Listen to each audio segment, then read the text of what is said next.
কাশ্মীরে পহেলগাঁও জঙ্গি হামলার পর সতর্কতা বাড়ালো আরপিএফ এবং জিআরপি। রেলযাত্রীদের সুরক্ষা নিশ্চিত করতেই সতর্কতা বৃদ্ধি রেলের কেন্দ্রীয় ও রাজ্য রেলওয়ে সুরক্ষা বাহিনী। এদিন বালুরঘাট রেল স্টেশনে জিআরপি আইসি রতন সরকারকে পাশে নিয়ে সাংবাদিক সম্মেলন করেন আরপিএফ বুনিয়াদপুরের ইন্সপেক্টর কৃষ্ণেন্দু দাস।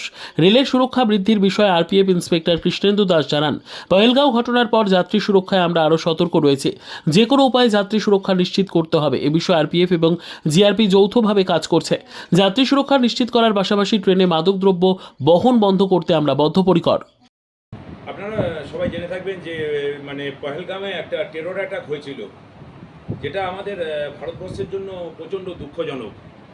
তো এই অ্যাটাকের পরে আমরা অ্যাকচুয়ালি প্রচণ্ড রকমভাবে সতর্ক হয়ে গেছি।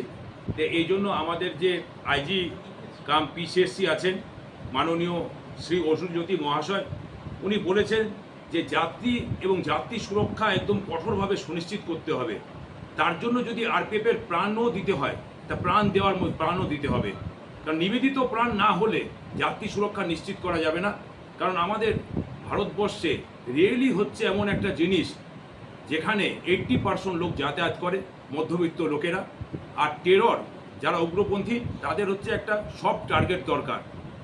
এই জন্য আমরা আজকে বিভিন্ন সংস্থাকে ডেকেছি এই যাত্রী নিরাপত্তা তথা ভারতবর্ষের জনগণ যারা হচ্ছে রেলে চলাচল করে তাদের সুরক্ষা সুনিশ্চিত করার জন্য।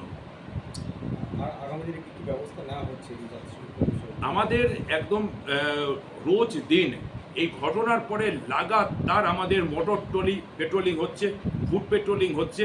দূর দূরান্তের যে সমস্ত ট্রেন যাচ্ছে সেগুলোকে একদম লাগাতার চেকিং করা হচ্ছে, স্পেশাল ড্রাইভ করা হচ্ছে, সিকিউরিটি চেকিং, ইনফ্লেমেবল আর্টিকেলস থাকছে কিনা, বা এই যে যারা হচ্ছে করা হচ্ছে। আমাদের আরও একটা অপারেশন হচ্ছে যে আমরা ভারতকে নেশার থেকে মুক্ত করব। আমরা ট্রেনে কোনো রকম নেশার জিনিস, আমরা মদ বলেন, গাঁজা বলেন, ভাং বলেন, হিরোইন বলেন, কোনো কিছু আমরা চলতে দেবো না। আমাদের এখানে আমাদের যে ডিজি মহোদয় আছে, ওনার নাম মাননীয় আইপিএস মনোজ যাদবা। উনি আসার পরে একদম উনি করেছেন যে কোনো রকম নেশা আমার ভারতীয় রেলে চলতে দেওয়া হবে না। এই জন্য আমাদের উনি অপারেশনও শুরু করেছেন, অপারেশন ন্যারকোচ।